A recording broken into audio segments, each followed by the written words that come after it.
Hello guys! Ayan nga, so sa part na to, pabalik na nga kami ng Thailand, galing Cambodia.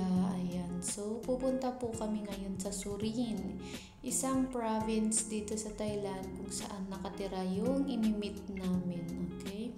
Na isang friend din galing sa Pilipinas or kababayan natin. Ayan nga, at sumakay kami ng tuk-tuk or parang tricycle nila dito. At ayan na nga, nandito na kami sa Surin.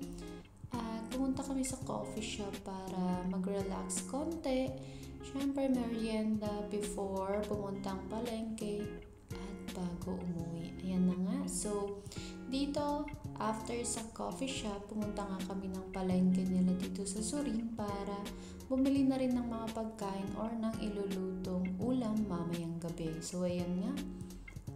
Nag-video lang ako dyan para makikita kung ano yung kinaiba ng ang tawag nito market or parang talipapa kasi gabi na yan.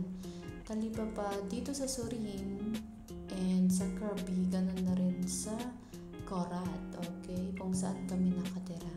Ayan, so ito nga yung sawadika nila na fish kasi nga naka-yuko kaya tinatawag nilang sawadika. Yun ang sabi. And ayan, meron din silang mga fresh na juice dyan. So, yung juice na yun guys talagang galing sa tunay na juice. Hindi siya tinimpla na from powder.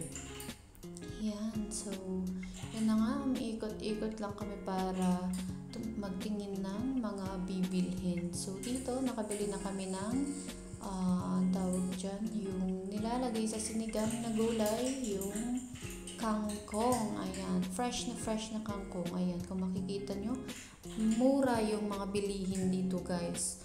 O diba, yung shrimp dyan sa atin or sa Pilipinas napakamahal. Ewan ko ilang buwan or ilang taon ka pa makakabili, magtratrabaho para makabili. Dito guys, murang-mura lang siya.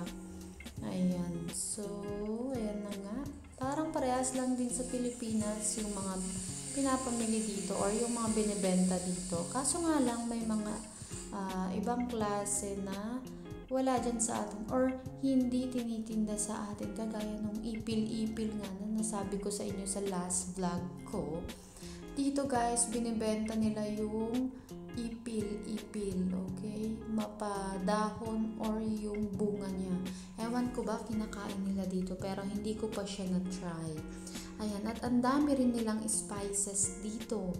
So hanggang dyan na lang guys. Bye!